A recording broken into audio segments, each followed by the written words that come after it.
We are live. We're live, people. We're live. Tell everyone we made it. We're only slightly late. Like I don't think this 20 by minutes our late. standards is not that poor. We're a good 45 minutes late. Yeah. See, because we knew we were going to be late. So yeah, we as a collective. So we scheduled it for 15 minutes after, and then we overshot that by 20 anyway. Yeah. It's like I used to have to aim to be an hour early to things to actually be on time. Yeah, right. Exactly. It was pretty bad. ADHD brain. We should probably not say ADHD that we're going to be brain. late. Yes, self-diagnosed because you can just belittle things like that. Yeah. Well, I'm making fun of myself because I don't have it. That is the joke. You're right. You're right. That is do the laugh, Maddie.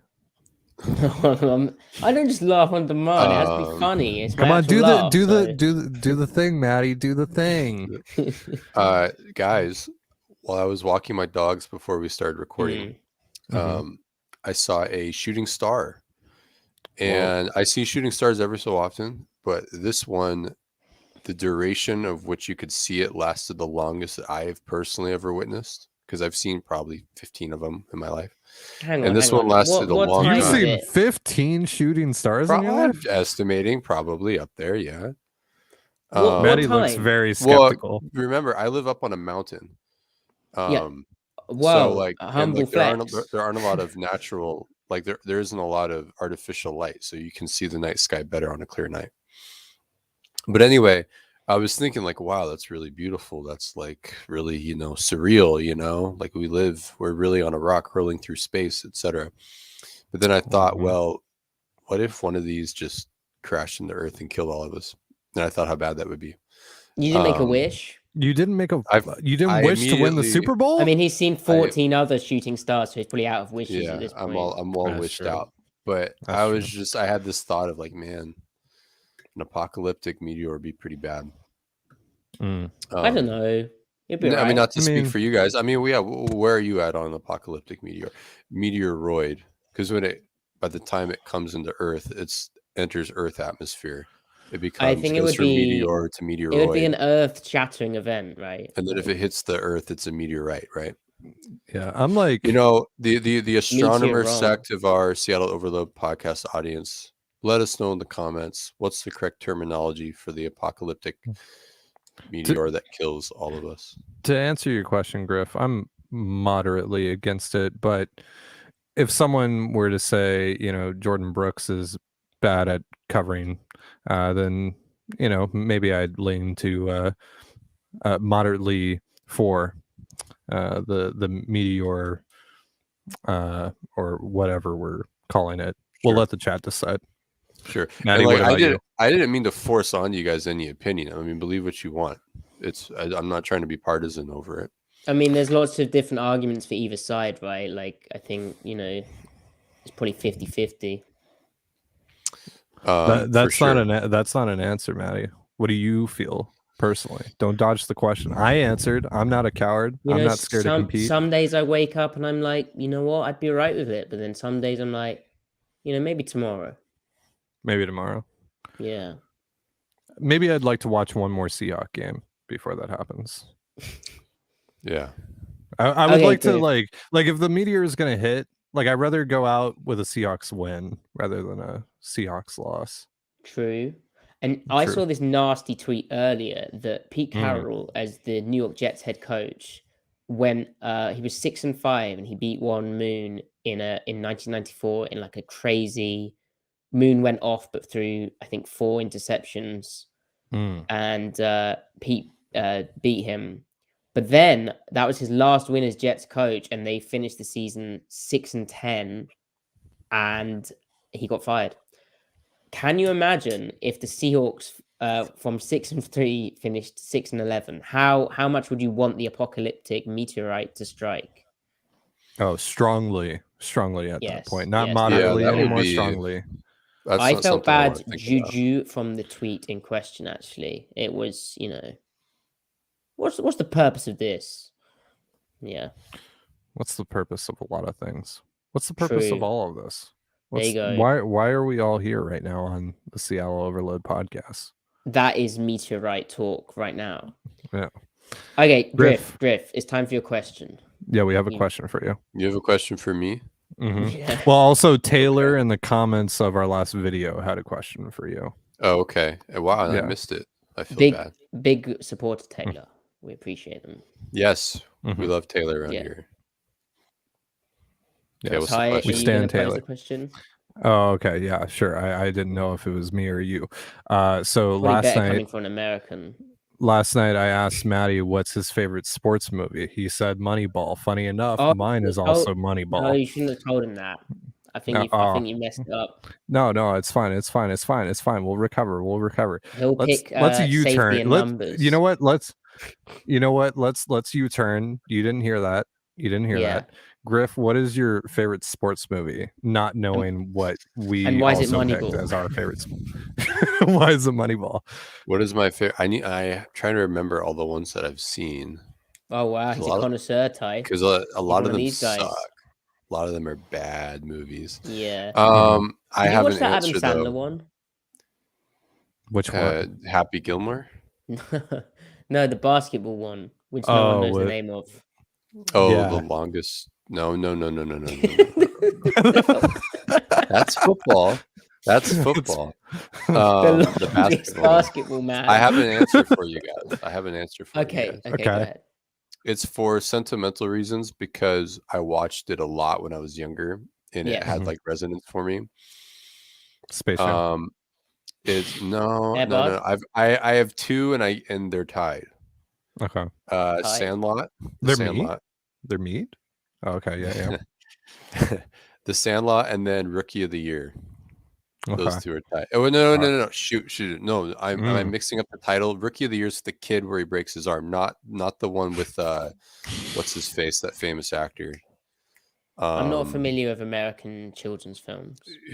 What's the other sports movie where he's like a minor league pitcher and they have him pitch again? He's actually good at it, like The Rookie. Is that what that's called? Oh, what's that actor's name? He's a famous actor. Shit. Adam Sandler. Rookie movie. Come on, folks, help us out here. I mean, The Rookie is with Dennis Quaid. Are you talking about The Rookie? No, I'm not. I'm talking about Rookie of the Year. Yeah. The one with the kid and the Chicago Cubs and the crazy guy who gets crazier every year. What's that actor's name? Gary Busey. Yeah, the Gary Busey one. Oh, there you go. Okay. Yeah, there you go. What are your thoughts on what are your thoughts on Moneyball? Because there was a discourse about this last night. As a movie, it's entertaining. It's it's a good movie. I like it.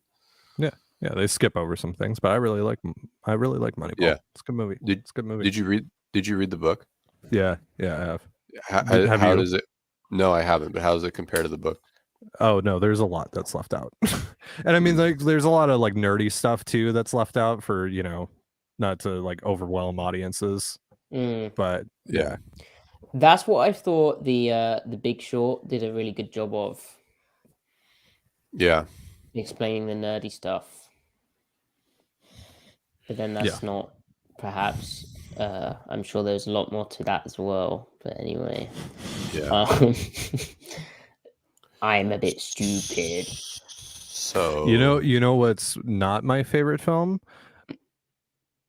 Seattle Seahawks versus Tampa Bay Buccaneers, Week 10, all 22. Now that was a U-turn of a segue right there. Have you ever U-turned on a Segway? No, I've never been on a Segway. Oh, they're fun. They're actually so fun. You've been on a Segway? Yeah, no big deal. Yeah, been on one once. So as the audience can see, we are trying to put off talking about a game in which they lost, but we're going to persevere and do it anyway. Yeah, let me do the really professional intro. Maddie's going to do the intro now. Oh, that's nice. Christian Watson caught another touchdown. That's good for my fantasy team no one cares about. Anyway, welcome to the Seattle Overload podcast tape review of the Tampa Bay Buccaneers defeat in Germany, where, yes, Seattle lost, but obviously with the All-22, there is often solace to be found. And when I say found, I mean by the two people I'll be doing that with today. Griffin, you are known as a big time coper in the film industry. How much cope was there after this one?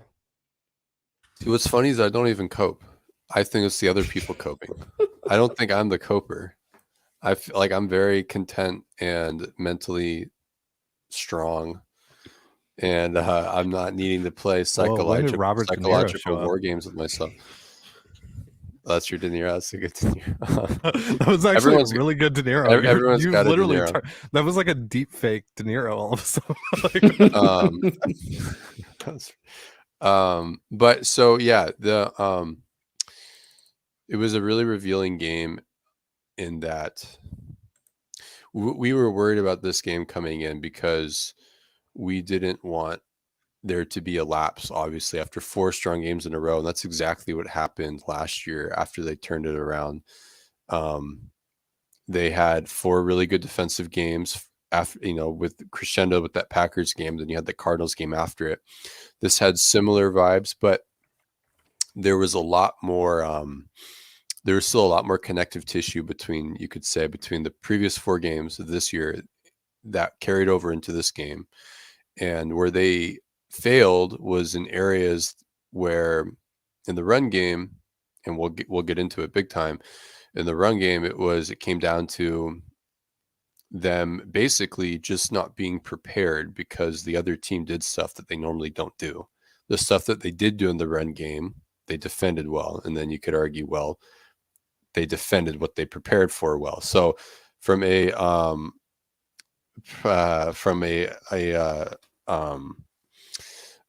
preparation standpoint, I mean, they held up as they expected to. In the past game, they had the same blunders that they've been having all year long, even during the past 4 games when they've had a good stretch. It's just the Bucs leaned all the way into that with some caveats there. But all in all, I don't think this game has to define them moving forward, but it's still a huge, this is a critical point in where they are in the season right now, because you have to get back on track and say the last 4 games is the true us, and this is a flashpoint that we can improve on. I don't know, how about you guys? Well, I'm excited to cope tonight. I'm excited to learn because, like you, chat, half of the time I have no idea what these 2 giant nerds are saying, but I learn and I listen, and they build us up before they knock us down. And I'm sure there will be a lot of that tonight, because there will be cope, and then there will be a smack of harsh reality. Maddie, how are you going to be handling that tonight? A smack of harsh reality. Oh dear. Mm-hmm. Mm-hmm. Well, I think it's important to say that this is the best a team has executed against Seattle on both sides. Well, all 3 sides of the ball that I can remember. The Buccaneers were just perfect, absolutely flawless for most of this game. I can't believe how good they were. And then you add in, they had a good game plan as well, schematically.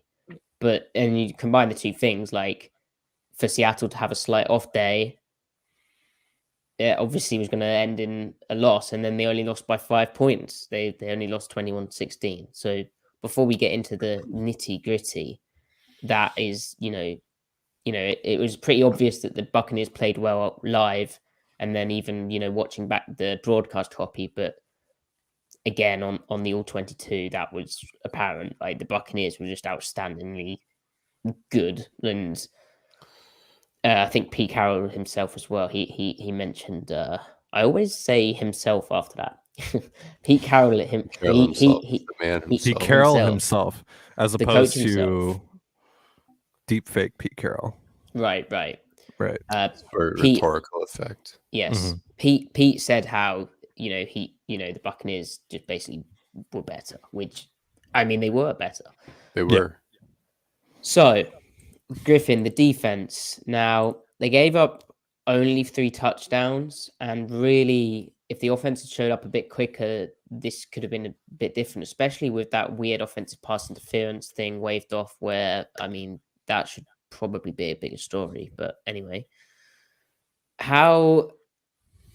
I mean, the big thing for me, and we said it in the the past podcast we did. I tried to avoid the discourse, but the Buccaneers ran the ball often. They didn't do it that great. Like it was only 3.7 yards per carry, right? However, they did it a lot. And now some they of had that 3 explosive runs. That yards average per carry is a little skewed by 3 kneel downs by Tom Brady. So I think it was actually 4. I think it's actually like 4 plus. Numbers. Oh, you got the real numbers. I haven't excluded the kneel downs. So I have. Wow, so the running back attempts only 164 yards on 38 attempts. Now I forgot to type in the average. I have 44 rushing attempts on the ESPN box score. So they narrowed it down 6 times. I removed all 6 of Tom's. Oh, it was 6 kneel downs. Tom had 6 carries. I don't know if they were kneel downs, but I think that, I don't know, did he scramble once or twice? I don't think so. No. So then they had 6 kneel downs. I guess 3 and 3. Yeah, that makes sense because they ended the half of the ball, I think. Yeah. So 164 yards on 38 attempts. I think, what is that, 4.3? Let's do some quick math here. Okay, so that's actually a bit better now. It's still only 4.3, which isn't egregious. But because if we think back to the first 4 weeks, you were getting outlier rushing efficiency on you from opposing offenses every week, where it's like so efficient, it's unsustainable. To bring a little more context to that number, though, and the effect that the Bucs had, because watching broadcasts, it felt pretty bad. But they were for this week, their ground attack was the 10th best EPA per rush, which from a defense's perspective is unequivocally bad. It's firmly below average, but it's nothing like egregious. But then their success rate, the Bucs' success rate, was like second to last this week. Of 28 teams that played, they were like the 27th highest success rate. So the rate of plays that Seattle defended well in the ground game was incredibly high. It's just when the runs popped, they popped hard. And, with 38 attempts, I mean, maybe just play the numbers. One's bound to pop a little bit. But the Bucs had a really good scheme, though, a really good approach, especially when they went into the gun. And that's where Seattle was formationally and personnel-wise ill-prepared. And the reason why they were ill-prepared is because the Bucs just didn't do a lot of that stuff that they did. I mean, they threw the book at them schematically. So, I mean, kudos to Byron Leftwich, because that was a really good game plan. Yes. So it seemed like they were able to find the weak point in the front, but then also if you're running 38 times, you will eventually hit some stuff. Right. Like the vast majority of the plays were defended well. It's just like, what's the issue in bare fronts? Well, you do have a C-gap bubble, and if you run counter into that C-gap bubble, you can get some things going. Right. Now, Maddie, yesterday when we were doing our show, you were saying that you saw on the tape that the defensive line was really struggling with the field. Was that also apparent with the run game? Because you talked about that in the context of the pass rush game, but what about the run game?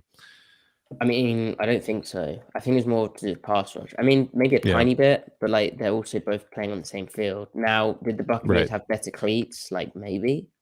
But yeah, and then Griff in the I don't know if you agree with that, but then in the 4 down kind of looks, Griff, the issue was more when they were just holding the too high shell, and a guard pulls or they do wind back, and then the angles just aren't quite there. They're just a bit too light. So yeah, really what hurt them when they were in the 4-man front, the even space where you've got a 1 technique and a 3 technique, and you set the 3 technique to the strength of the offense. So either the tight end or whatever side has more receivers on it. So constituting a over front, right? That means to the nose tackle side, that B gap is open, the B gap bubble. So they ran gap scheme, which was primarily counter, to that weak side. And why that's a problem is that means that tackle to the open B gap side, the B gap bubble, he's free to climb. And that means he was picking off the backside linebacker. And on the broadcast, it might seem, oh, Cody Barton's getting washed away or Jordan Brooks getting washed away. That's really just an impossible task, especially when you're outgapped. Now, that said, they actually still had a number of plays where they were really sound structure-wise. It's just when you're in a negatively situated front for certain runs and the other team is committed to throwing those runs at you, they're going to pop eventually, and that was their issue. The reason why... Go ahead. To that point as well, having 11 personnel, right? So, yeah, there's a B gap bubble, but you can also pull to the like the C gap kind of area, and you still got a 4-2 box out there. So the extra gap causes problems. Right. Ironically, though, so strong pulling runs to the tight end, they ran power. I have the numbers here. They ran power out of gun, like one back power, meaning so if you got the tight end, and what makes it power instead of a wrap or like instead of trap is that the tight end is kicking out his edge. So he's not blocking down and finding a second level linebacker. He's kicking out his edge, and that pulling backside guard is pulling inside his gap. So like they got one back power a handful of times, like legit power. And they actually defended that quite well out of even fronts. It was really counter. I mean, all right. So I have the numbers. Counter, they got 54 yards on 6 carries. 3 of them were explosives. So 2 of them were like 7-yarders. And so it just... Is this the incomplete rushing numbers? It's not formational. No, what I just said, counter 54 yards and 6 carries, was when Seattle was in an over front with a too high shell. So when they're in even. So basically gap scheme weak, they couldn't handle. Gap scheme strong in it, they could. And then also when they ran inside zone, and even some like ISO or lead gap scheme, when they were in that front, they also defended it well. So their total yards against inside zone, outside zone, toss plays, duo, lead, wind back, etc., they averaged like 2.6 yards per carry. Yeah. It was when they had one explosive play from under center, outside zone, like toward the end, where they just put a bunch of gaps out, and some guys got on the wrong gaps. But outside of that, it was all the gap scheme to the weak side when they were in shotgun and Seattle was in an even front that really killed them. And so you could say, well, if they bottled up most of it, was it a good game plan? They clearly game planned the crap out of third downs this game. They weren't trying to get chunk gains with these, like moderate gains, like 4 to 7 yarders with this stuff. I think the Bucs weren't. I think they were accepting the fact that not every one of these is going to pop, but the ones that do will tilt the field, and the ones that don't, to keep their series alive in the drive, they're going to rely on Tom Brady to deliver the ball. And their third down game plan was really good, and then their execution, Maddie, like you said, was also incredible. Like, I mean, and we'll get into the pass game, but how many times did Seattle defend things almost perfectly? How many times did the defender nearly have a hand on the ball, and how many times did they complete the pass anyway? Like poor Kobe Bryant, I'd say he had a rough game, but some of those looks, I'm not going to fault him too much. Like, that's Godwin, that's Julio Jones, that's Mike Evans, like it's Tom Brady throwing it. You know, you're a rookie. You know, the fact that you're even competing like you are is kind of impressive, but at some point, yeah, make a play. But that's what really determined the game, was when those gap scheme early down runs, of which they did a lot of, didn't work. When the duo runs and outside zone didn't work, they relied on Tom on third down. So it was kind of, they were committed to the whole big picture here. Yeah. So here's an example on the screen of what Griff is talking about, where I mean, this isn't perfect, but you have the front set to the tight end. So it's still an over front, but they just set it to the tight end because they want to try and maintain this 4-2 box. And essentially, Tampa Bay gets 3 guys to 2 guys in a gap in the B gap bubble by it basically doing a counter run here as well. With the 2 high shell. And counter's difficult in the 4-2 box because the 2 linebackers behind, like they can with gap, right? One, if it's, as Griff was saying, if it's to the 3 tech, if it's to the guy who's actually already in a B gap bubble, you kept clean a bit, but also you can flow to it quicker. If it's inside zone, you can flow off it. You can stack your lineman and then fall back with the cutback.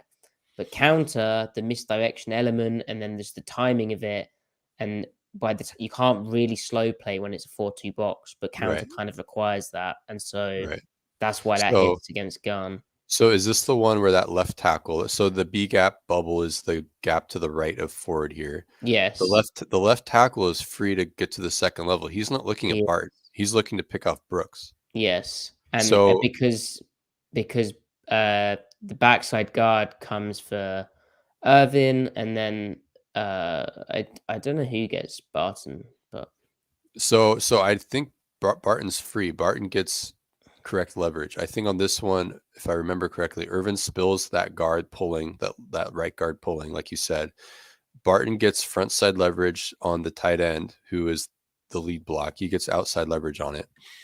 And then Brooks can't scrape over. I mean, first of all, this is not only the problem with the front, but the fact that they're out gapped. Brooks' starting alignment, he's like in a 60. Yeah. I mean, he can't. You're asking him to get all the way to the other side. Because he's worried about the C gap. Right. So if they were gapped out, the alignments would change. And then, so it's a double whammy of the front being vulnerable and you're light in the box. So it puts like the stress is multiplied on that the second linebacker in the fit. Like the backside fitter at the second level is screwed. And now that said, they had so many looks like that where they held up okay, and like it was kind of impressive. And I think that demonstrates how far along they've come in playing their individual techniques and stuff. Yeah, like Pete wasn't panicking in the same way that he had early in the season. Like they just got by some good plays, but like execution wise, they weren't like bad. This is more like a learning moment rather than like a hit the panic button moment. It's more like the coaching staff just kind of got outdone. Like, right. And also like they didn't. I mean, like they did try stuff like spilling their ends, spilling certain looks with their ends. To me, the run stuff comes down to, like I said, they just had such a volume of runs that at a certain point, it's pretty difficult. Are you saying body blows, Maddie? No. So I think, but they had such a variety. They had such a diverse running scheme that eventually, and they were attacking areas which are weak points, like that. So eventually, Seattle's solution to this. Sorry to jump in, but Seattle's solution to this is to play the 3-3-5. Right, and they did a little bit of it, but not enough. Right, the 3-3-5, where you've got two 300-pounders in the B gaps. You maybe got a 1 technique instead of a 0 technique, but then you've got one outside linebacker. To the they set him weak, right, and then you've got Kobe Bryant essentially being your strong side force defender. But your edge, he basically replaces one of the outside linebackers. Now you're not having him set a hard edge, but he's in the fit. They try to take him out of the fit if they can, depending on the formation, but sometimes formations pull him in. But I mean, Kobe will stick his neck out in there, but when you're getting gap scheme, that means pullers to the perimeter. Yes. You are not trying to have a 200-pound nickel who is very much a corner background nickel, not a safety background nickel at that, playing the edge there. So which is why the package that supposedly existed of Jamal Adams kind of being in there would have been really interesting. That would have been really interesting because now they're kind of missing the answer. And I know, Griff, you said that I kind of agreed with your tweet on Brian Monet's absence not being a big deal, but to me, or not being the difference in this game. But to me, what it signifies is that they weren't going to be running like 3-3-5. They weren't didn't need prepared. an extra Yeah, nose tackle. that's a Like good Adams point. is included, which I'm repeating what I said last week, but Where it might have had an effect is you put Mona at nose, and then you can play Woods at big end a little bit. Yeah, But that yeah, still you defeats the 5-second him, purpose of yeah. wanting to be a pass rush oriented front. Right. Now, there is another solution to this though, because the reason why they want Kobe out there and to play odd space at the same time is it goes into the idea of having both Barton and Brian out on the field, right? So that you can have coverage oriented players to either slot, because otherwise the alternative is you might have one of your edge rushers as a slot defender, right? And you can you're limited with what you can do with them out there.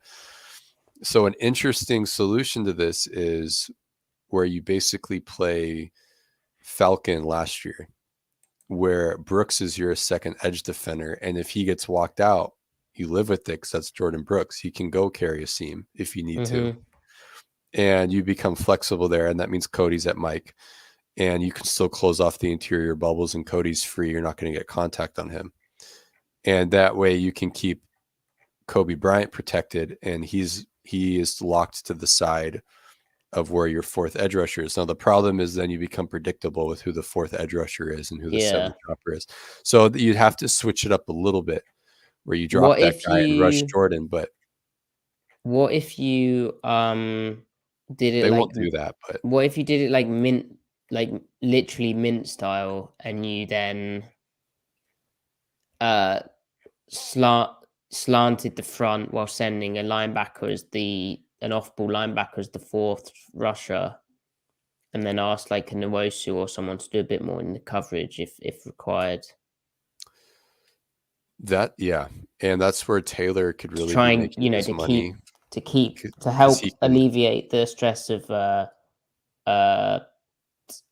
Bryant being in this. I don't know. We're getting into the weeds here. We're getting into the weeds. And the thing is, they're not going to see this again, because if they see the same scheme again, it's going to be from teams that do this stuff. So they're going to come ready.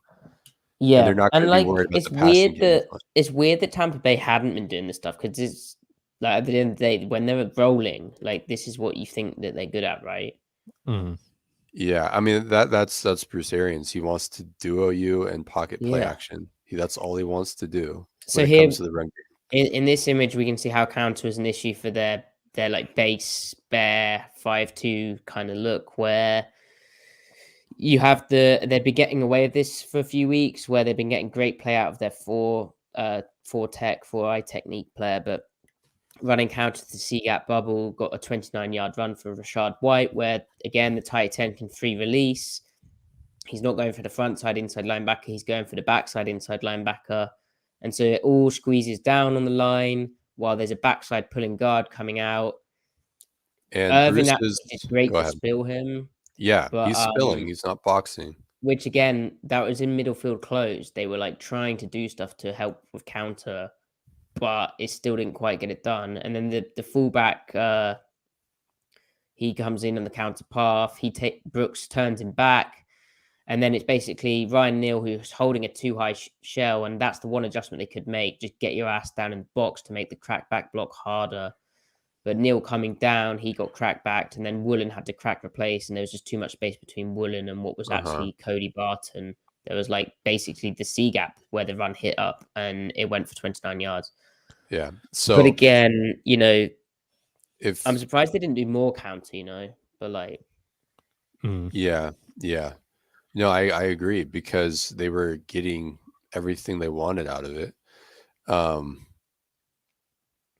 It really tilted the field for them. Now, so to reminisce a little bit, Ken Norton Jr.'s answer here in that picture is to slant the interior 3 toward that C gap.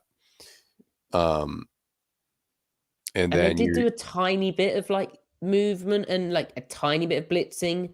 But I feel they probably didn't come into this game prepared for those answers, right, Griff? And I think that's the whole thing here. They didn't quite come with enough in the toolkit, even though they probably do have it in the scheme. They just didn't expect this game to be that kind of deal, and so they didn't have it. Along with the fact that it's Tom Brady out there, and if you haven't repped it and it's Brady, then you get a bit worried about what you can get away with. Mm-hmm. And this was like the ultimate tendency breaker game for the Bucs, right? So it's just like, how do you prepare for that? That is the major factor here. So, like, Griff, you mentioned Brady being electric on third down, and a lot of that was just some crazy, even not on third down, but some crazy tight coverage somehow being complete. Kobe Bryant had like 2 or 3 or maybe even 4. Like, he's plastered over the guy. He just can't quite get the passing complete. Like, it seemed like a once in a season type of game for the Buccaneers wide receivers, really. Like, I can't believe they caught some of these passes. And they've been having issues with hauling in, even if they're not drops. Yeah. They've been having issues hauling in tough catches, and they just made all the tough catches. And Kobe gets his hand on the ball. Like, that's his thing too, right? Yeah. At least in college. So maybe this is just a weird kind of variance issue. Yeah. Now, and if it's a variance issue to one of your original points, they only lost by 1 score. Yeah. Now, Seattle also had the busts. So the first one is Julio Jones' 31-yard touchdown, which comes on a 3rd and 11, which is like super, super disappointing. And in our reaction podcast, I couldn't really tell what the coverage was supposed to be. It actually seems like Seattle was pushing their weak hook player. So, yeah, so it was cover 3. We know that much. Yeah, so if I get up my picture for everyone. Oh, it's gone a bit blurry. Well. So it looked like they were, I think just it sort of makes sense in the way that they run cover 3. And I went back and found other examples of this coverage, which had started working in during the previous few weeks, where basically Diggs is the deep guy, but he's still a hook defender. He's still one of the interior cover 3 zones, and then Brooks is like the low hole kind of defender, so they're almost staggering the hooks, which they've done in the past as well. But in the kind of Fangio, like, it's basically like how Saban does cover 3, basically. In that world, it does really turn into a lot more like cover 1, almost, it looks like, situations. Mm-hmm. And here, this just seems like a simple one of like. I asked Pete about how playing match coverage is more difficult, and he went to this play without me even suggesting it. And he said how they repped it, and it's about basically, if I give you this guy, you need to take it, and Brooks didn't take it, which he should have done. It's difficult because Evans stemmed inside and occupied his eyes, but also, like, you can see Brady setting up right here. Brooks just needed to trust that Woolen was doing his job and play the route. Yeah. And Brooks sort of, seeing is believing, and Brooks hasn't quite trusted guys to get it done at the moment. Especially in like the middle field close, the new matching rules of the cover 3 they're running this year. Yeah. And that showed up here. And it would be it definitely felt like it was on Brooks, because the way Quandre plays it just doesn't make sense that he would kneel down on that shallow. It's a new way to shove. It's a really cool idea. Like, it basically removes any combination you can get out the trips. Mm-hmm. Yeah. As soon as X is under, it's saying you're screwed, because we're going to have like 1, 2, 3 layers and width and depth on you. Like, you're just removing everything. And like, what's the 3 receiver doing? Well, we're basically getting layers to that as well. I feel like it kind of wastes, if you're not going to have Josh Jones really shove to,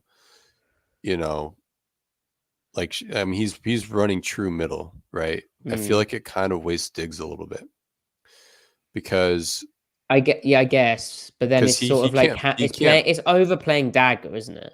Well, but can he play dagger from maybe it's just the way he's moving, but that's what I was thinking about. By having Brooks kneel down, you're losing your hash runner, basically your strong hook defender. I think Diggs and you got can't the dagger. You think so? Okay. Yeah. because he flies out there. That's what really made me realize that like it's on Brooks, because as soon as this Julio goes underneath, like Diggs forgets about the 3, like eyes wise. He's immediately thinking to the 2 because he knows Woolen's taken the 3, the innermost receiver up the field. Yeah. Yeah. Yeah, it's just something they have to hammer out. Yeah. So then the other issue has been, well, first, before we get to the other issue, which is a bigger theme for the season and a bit troubling, to be honest. How did you view the catch down near the goal line where it looked like, I don't know if they got the call in. To Scotty? Was that the Scotty Miller? Was it the one where he jumps up in the air and falls down? Yeah, where he jumped when he didn't need to. Yeah. Yes. Yeah. And Neal plays like he's in a deep half, but Diggs comes down super aggressive. Oh, wait. I'm thinking of... Wait. Which one are you thinking of now? Is it the one where it's trips again? I think they motion the trips. It's play action, and they get like a scissor combination, and Neal in the half plays a vertical route, and Diggs flies down into the flat and plays the back. It's like they were playing cover 3, and do you want a timestamp? Yeah, that'd be good because I'm 17:00. They get trips, yeah. 17:00. I think they bust the check because, like, I watched this live. Okay, yeah, this one, yeah.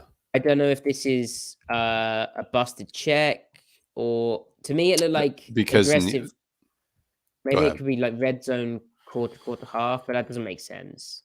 The right hand side plays like cover 3, and the left plays like cover 2, where they're expecting quarters backside or something.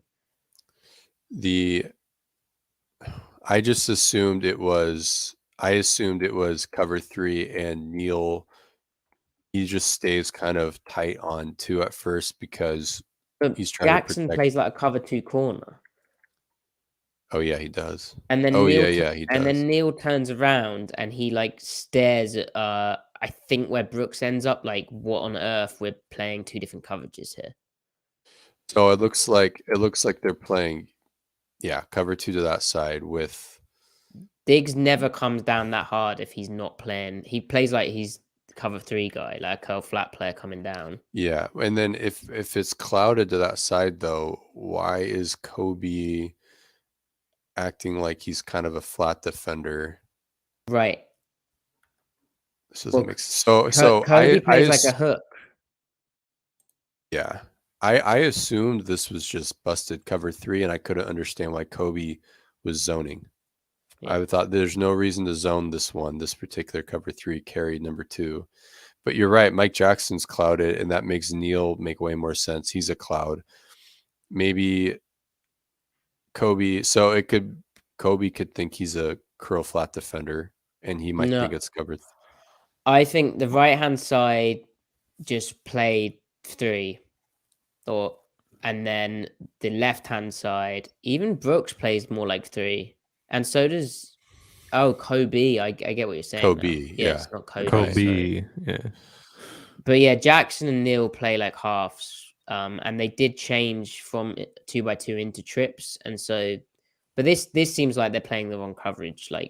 So I mean, Brooks could very well be playing the middle hook in half quarter. He could, because he's got a 3 over here. The 3's to the flat. Because I initially thought one of Brooks or Kobe, like you're saying, needed to get on under the 2. But the more I like live, I was like situated on the opposite 35-yard line, so I had a view right behind this. It was in Tampa Bay territory, right behind this, and I just saw Diggs fly down, and I was like, "Oh, they're running cover 9, weak rotated 3, cover 3 sky." Diggs is on the back, and then I was like, "Oh my word, where on earth is the post safety?" And I'm like, I watched the replay, and I'm like, "Well, Jackson's in the cloud, and Neal's in a deep half. So what on earth are they doing? Like, is this like a red zone quarter half?"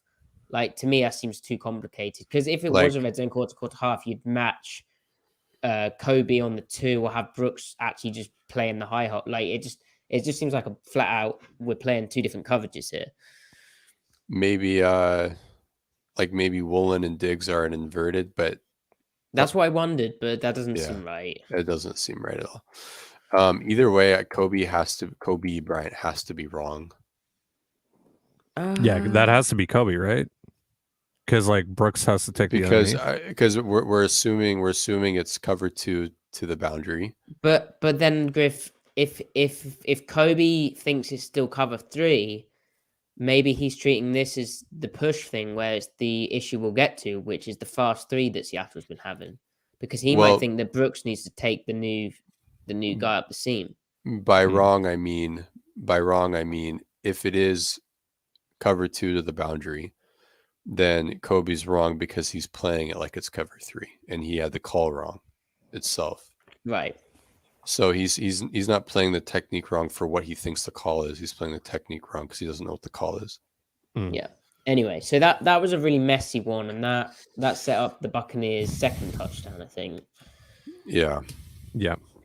And then finally, Seattle's been having real issues with in cover three when you are playing into the boundary. You get a condensed set, and it's 2x2. Like for instance, this, to avoid being stretched by what we'd call a fast three receiver. There's two ways to do it. You can make a zone area call, right, Griff? Or you can change your match, and given Seattle is running match, where basically the curl flat player is always going to be covering the number two receiver, and the hook player to his inside is always going to be relating to the number three receiver. But if the three receiver gets out really fast, they can make a push call. And so that three receiver out really fast becomes the new number two. And so the curl flat gets to him. But then to replace the curl flat, who ordinarily would match a two receiver down the seam, to replace him, then the hook player to his inside, he pushes over and takes the new number two, which may originally have been not his responsibility, and he matches that down the field. So he basically replaces the curl flat player's coverage, and the curl flat player basically plays on the three. Yeah. And they've had issues with this, like we talked about on our tape podcast, but the San Francisco 49ers game, the Detroit Lions game, Cardinals even. Now, sometimes it's been found out, sometimes it hasn't. Again, Brooks is kind of a theme to it, but then he also does play linebacker where he's often, I don't think it's just Brooks. And in this game, Seattle had Barton struggling with it as well. So it's not just a Brooks issue. But the Bucs were clever because, like you can see here, when the ball came out for Cody, Ty's doing a great job with the graphics here. But as the ball came out for already to the other side, you can see Seattle's having an issue because Ryan Neal pushed with the back into the flat, the fast three. Woolen is over the top of one of these tight ends. Barton's kind of zoned off when should he match a tight end here? And so one of those tight ends would come open if Brady had looked that side. And you do wonder if that... He can't match it. I mean, you want the corner to midpoint, if anything, but it's kind of hard to. That was the problem. Their distributions made it impossible for the corner to midpoint. So that's why they were being broken. Because you don't have. Yeah, go ahead. Well, and so what showed up beautifully was down the stretch that when the Buccaneers really needed a big play in the red zone, they got one with Cade Otton, former UW guy, right? He got down into the red zone by making a catch on a similar kind of it's like a seam and a corner route where Woolen this time I think he'd been told that he had to midpoint it or play like pure zone principles to the combination, but they just couldn't match the route. Like it was too difficult. The corner route runs him off. I've got it coming up in a second. But I mean, that's just a good beta, right, Griff? But also, it's just weird that it's still. I still think you could match it, but also like again, it's that thing of like we always run cover 3 match, right? And like, but like Seattle when they used to run soft sky and like Pete Carroll's old system, they would never have this issue against 2x2. I mean, yeah, because they knew their match rules in it, and so like Saban has different rules for a fast 3 versus a slow 3. Yes. And how that changes things. Fangio is pretty consistent in that he almost never zones off the match. He just has the mic take it through if it's fast or slow. But I get like certain formations where it's hard to define who the number 1 is, who the number 2 is, like tight end wings, right? Or condensed splits. That's where it makes sense to zone things. And this game, they were zoning a lot, just like they did against the Cardinals. And Cliff was smart to make it difficult on them in that regard. Seattle was smart to then zone it so they didn't have problems. But then where Cliff failed was the patterns themselves didn't conflict the corner. Yeah. And Leftwich conflicted the corner. Yeah, what was great about Leftwich was the outside tight end here, he ran a corner route, which from the condensed split, the zone corner Woolen is like, well, I've got to take this, and it widens his zone. It keeps him out of the seam that they're looking to really get at. And Barton, I think, would probably have got under the seam route, but Brady set up, and I don't know if he intentionally pump faked. I mean, it's Tom Brady, so we'll give him that. Yeah. But then he moved up in the pocket after this, and Barton and Brooks just stopped because they're like, the ball's got to come out, and it's just right into the hole. I mean, it is a brilliant completion, and I probably would credit the Bucs more. Well, no, I do credit the Bucs, but I wouldn't be as concerned about Seattle if it just hadn't been like a recurring. And maybe it's just because it's the new way of beating the cover 3, like this kind of condensed thing and the fast 3. And I'm sort of acclimatizing to that being a new beta of the defense. But they'll keep getting this, like this condensed thing into the boundary, and it'll be cool to see if they have a few more different tools for handling it. I agree. And you can tell that the near hook defender, I guess in this case, the boundary hook defender, Cody, whoever's in his shoes when they play this, whether it's dime or whatever, whoever's there, whoever's that near hook defender to the 3 receiver side, who post snap anyway, the landmark is pretty consistent, like where Barton is right now. They're not having him, if they've got 2 up, they're not having him look to man turn with it and push on a potential sail anymore. They want to zone off with who Neal is, if they want to handle like flood patterns. And that's how they're doing it now. And I guess this is just, if it's not outbreaking, you're kind of screwed. If it's kind of like a scissors or long switch release thing, then I mean, technically it's up the seam and you're not asking anyone to carry that seam. Technically, strictly speaking, it would be on the free safety, but you're not asking Diggs to make a play right there. I mean, especially from where he's rotating, like that's not possible. Ideally, you'd like the corner to squeeze it and the hook defender to have enough depth to kind of like what we're showing here. You got to make a perfect throw over the linebackers, and you just have 3 defenders, if not 4, converging on the whole picture to make as hard a throw as possible. And that's ultimately what good zone coverage is. You're just making tough throws and you count on them not making it. Like the fact that Brooks is even near the picture, because you remember he's like the field hook defender. He's all the way contesting this as much as anyone in his shoes can. Yeah, more than Barton. Yeah. So it's all so dumb. I mean, so yeah, Brooks is Barton is in a dig window. Brooks is pushing to be like the second dig window player because it's 3x2 final distribution. He's also pushing to the boundary to see if he needs to take anything up, like a final 3. It's just, they need to find a way to, I mean, I feel like it would just, especially to the boundary, like I actually would carry to, or just play really high. And then like your near hook defender can take 3 to the flat through because it's not that much space. You're to the boundary, you're not to the field. So I don't know. It's just funny how, you know, they're matching now, but they're also giving up routes downfield that they would not have given up anyway. Absolutely. They absolutely did not give this up last year. No. So, especially after week 6. So well, that's why leaning the safety to one side and then matching the other safety. I mean, it's kind of clever. Anyway. Yeah. So that being addressed with the defense, one thing I noticed was they didn't use a 4-eye technique to a tight end as often. I think it was when there was cloud force to the outside on that side, but they just played 2-3 techniques, which, I mean, that's cool if you're a nerd. And then I'm not sure. Griff, is there anything you want to add in on the defense? I mean, we talked run defense, we talked third down conversions, just tightly contested stuff, and then we talked the cover 3 bus, really. Yeah. Beyond that, I don't know. I mean, if you could alter one of those 3 things that didn't go their way, they probably win this game. Just one of the 3.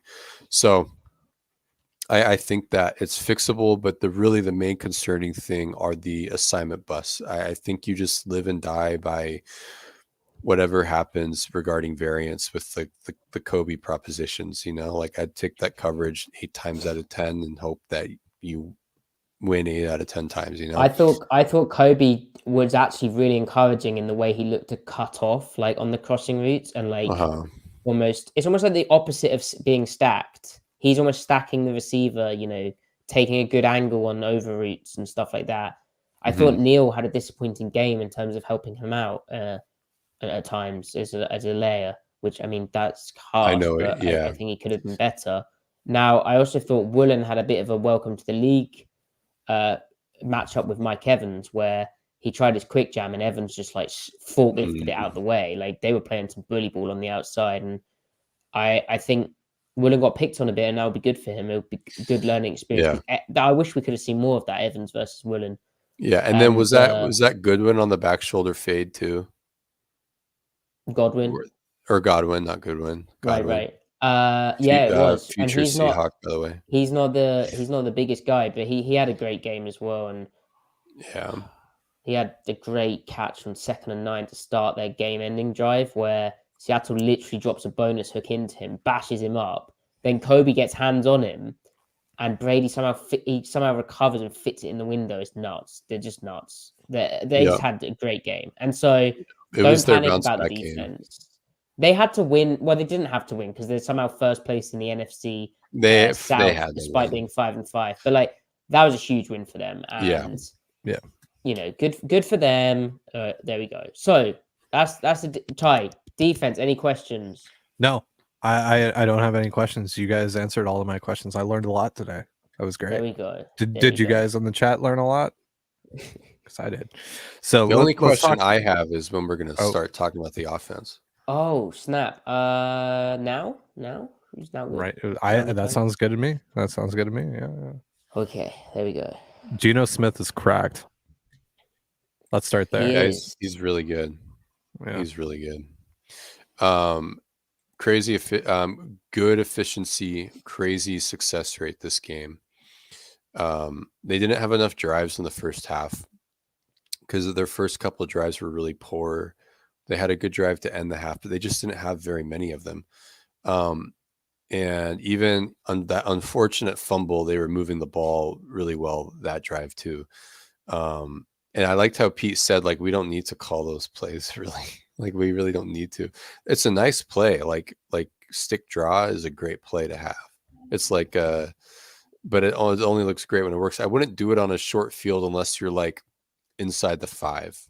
I think they got caught out because they dropped 8. And so, like, I think Geno thought Blythe would climb and Blythe didn't. And then he ran into the back of him. And then what he did at the end was obviously bad. But, like, other than that, Griff, I thought Geno was, like, pretty much faultless decision-wise. Like, a lot of the stuff Waldron was calling, first half and second half, there was guys, like, creeping into the downfield window. Like, it just wasn't there. And Geno could have tried to force the issue, but he didn't. And he just took what was there. He just continued his excellent process throughout. And really, some of the plays he made down the stretch were incredible. And it's funny how in his Seattle sports interview, Pete Carroll himself said how they almost ran. They shouldn't have run the ball as much. Like they should have come out passing, because that the first half and the slow starts, I think the Buccaneers played a lot of 3 buzz, so cover 3, where the safety comes down into one of the interior underneath zones, cover 3 being 4 under 3 deep. And I think that was to camp in dig windows of Geno. I think Waldron probably didn't expect that, because I think Paul Atwell, a friend of the pod, he said how the Buccaneers hadn't been running as much of that kind of coverage in past weeks. So again, tendencies switching up a tiny bit. And I think this probably camps in the dig windows that Geno likes. But really what hampered Seattle is they were in so many 3rd and long situations where the Bucs, they can run their sim pressures, send Devin White, but still rush 4 guys, or creepers, whatever you want to call them. Probably creepers is more accurate. And they moved him around late at the snap. But they also have like disciplined landmarks and good zone coverage where, in 3rd and long, it's not a good situation. And because Seattle couldn't run the ball, like they couldn't get it done. Now they found a rhythm in the second half, but I think that's more because they put the ball in Geno's hands to go and do the game. And really, I thought Waldron did not have his best game. And again, it's against a team who's doing the cover 3 stuff to start, and then getting into quarter half, where I think Geno had a bit more success against. I think they're more prepared for that. And then there was a few crazy spins into 2 invert, like 1 or 2, but Geno's fine on that.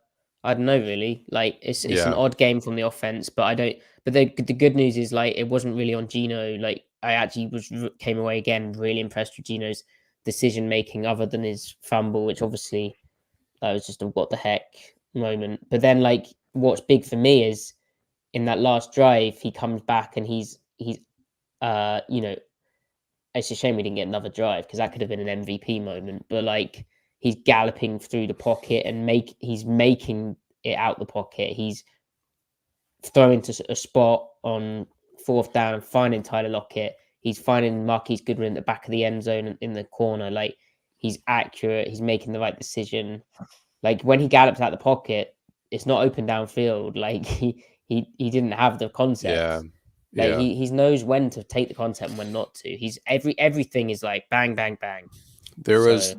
I agree. There was only one thing where he missed, I thought, and it was actually a dagger combination.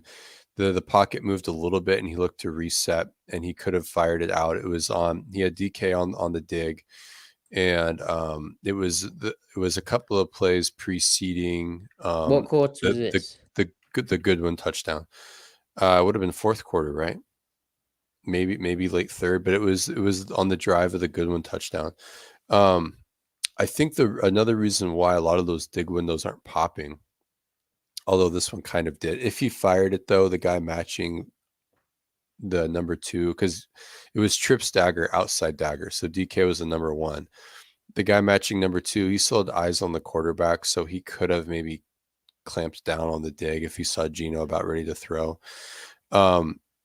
But I think a lot of the reasons why they're not getting these dig windows to pop is because they're not as much of a tight split team as a lot of the teams that do get it to pop are. They're more, normal split, if not max split, because they've got DK Metcalf and they want to make sure they maintain him as a threat on the perimeter.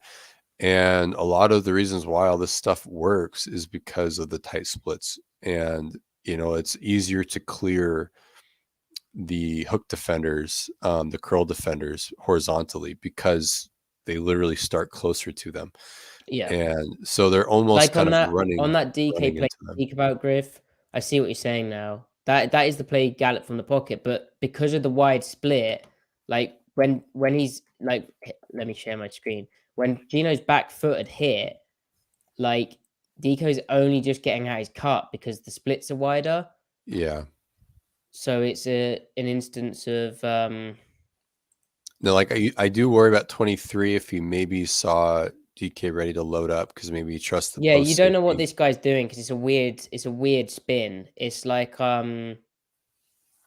cover 3, but these guys are playing super deep because they're playing like towards the sticks.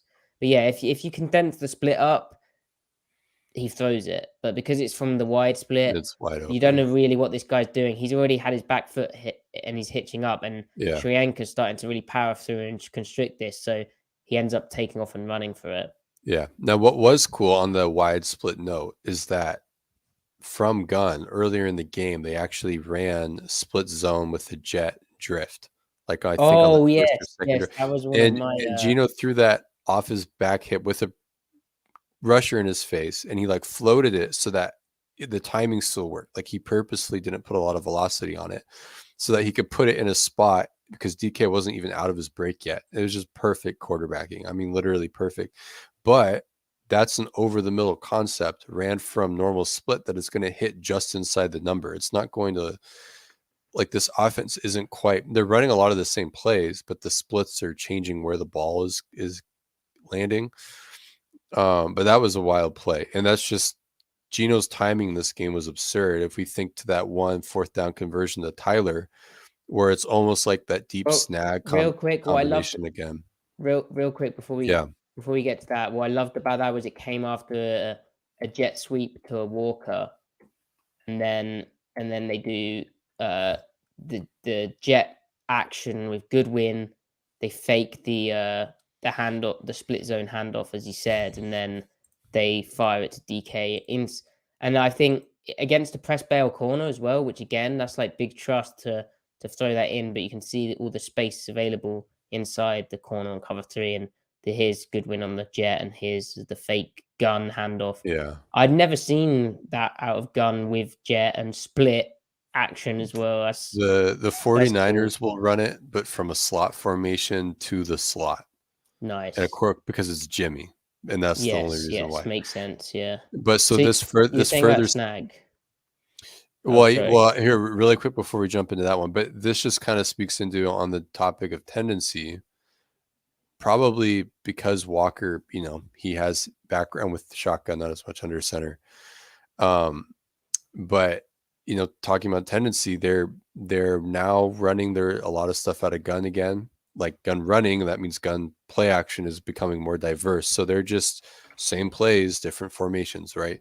They're making it difficult for defenses to get a beat on you. But then that 1 4th down to Tyler where he floated it and Tyler kind of retraces a little bit. It's kind of like, I think it was like a kind of like a 5-step snag combo. Yeah. Because snag is normally 3-step, right? Just an absurd play. Had pressure in his face. And Tyler runs a great route, and that's just like talking about timing. Like Gino was just so clued in; he was so ahead of everything, and just wild stuff. Then he had a couple of throws to the tight ends that didn't get completed, like the one to Colby.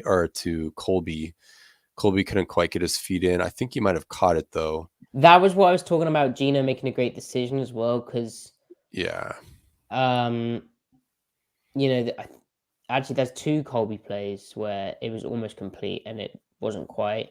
But both of them, like DK's kind of the primary look, and DK's camped on by like an inside kind of safety. Like a lesser quarterback would force that. But Gino really is good at kind of distributing the ball to the right read. Yeah. And then he had the one to Noah Fant where Fant couldn't quite get his foot in. Now, Levante David saved them in that play because he forced such a wide arcing speed release from Noah that it screwed up Noah's spacing, because Noah ended up winning the route, you could say, but he won it late. But with the spacing of it all, Levante saved him at the line of scrimmage, saved himself from being beat because Noah ran out of room. Yeah. So it was unfortunate. Now, the other thing this game, I think DK Metcalf had a really solid game this game. When they needed free access yardage in the flat, DK was committed to getting the extra yards after the catch just to bulldoze the corner. And I think he had like 4 or 5 of those catches where he like catching a 5-yard hitch and, you know, getting another 3 or 4 or 5 yards. So it was just snap after snap of that stuff. That's what sustained some of those drives. Yeah, he struggled as the kind of deeper kind of dude, but you're right. And I think also they were letting a lot of contact go on the perimeter.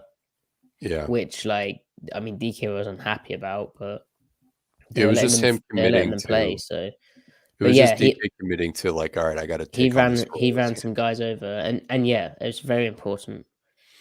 So yeah, that was a quicker part on the offense. I think that's pretty much all we've got. The O line played well. At least I don't know what to say about. Yeah, I don't know what to say about the run game. Like, they couldn't get anything really going. There were a few counter plays where I was like, "Oh, that's almost there," and it felt they sprinkled in counter again. But like, that's what counter looks like. It's always almost when it doesn't work. True. And then, you know, what part did the surface play? Like, the running backs in the locker room afterwards were pretty adamant it played a big role. And I know the Pete Carroll mentioned the O-line said about it. So I don't know. To me, like, they just got their ass kicked. That's what it looked like. But it's unfortunate they couldn't quite get it going. But that's hopefully a one-game blip.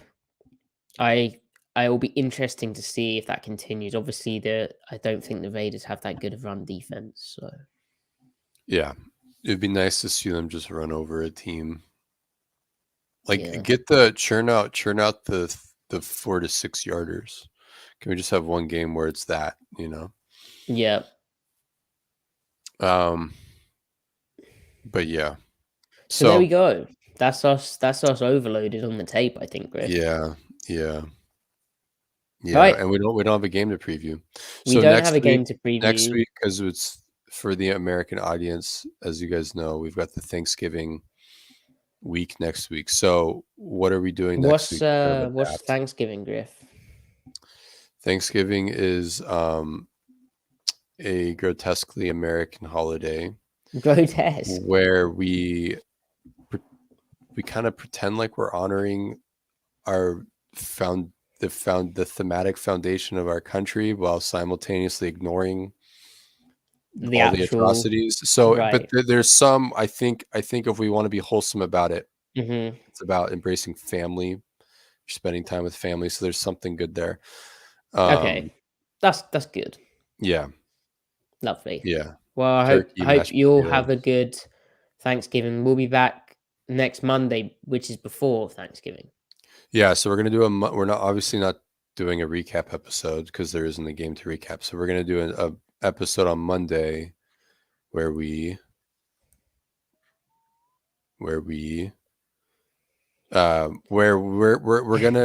do like a schematic recap of the season. We're gonna bring in a bunch of numbers, how much they're doing of this, how much they're doing of that, what the stats are when they do this, what the stats are when they do that. And we're gonna have whiteboards. I'm going to have a little personal whiteboard and I'm going to draw stuff on it. And Maddie's going to draw stuff on his whiteboard. I'll get on the big whiteboard. I'll whiteboard Griff out. I'm going to have whiteboard envy because his will be bigger than mine. No, it's not the size that counts. Size doesn't matter. It's how you use it. Unless we're talking about whiteboards. Definitely whiteboard size matters. And then we'll also preview the Raiders game on that Monday. And then we'll be back we'll have a little bye-week break, and you'll all enjoy your Thanksgiving. And then Ty on is Sunday, down, by the way. So I just realized he left the podcast in the middle. His internet died. So man down. And then on the Sunday, we will have a live review of the Raiders game, and we'll be back with our usual usual Wednesday, Thursday, Sunday schedule, or Thursday, Friday, Sunday, Monday schedule, depending when you listen. But thank you everyone for tuning in live. Please do like the video if you're watching, comment as well. If you're listening, give us a review. You can give us a review if you're watching as well. 5-star review, please. Download. Follow the Twitter at Seattle Overload. Follow Griffin at CMikeSpinMove. Follow the departed, only temporarily via his internet, at Dane Gunzler's Tie. And follow me at Matty F. Brown. thank you everyone for tuning in. We do appreciate it, and yeah, we'll be back. This was a very in-depth film review. So yeah. All right. there we Well, go. one more item here. Why do we tell actors to break a leg? I don't know, Griff.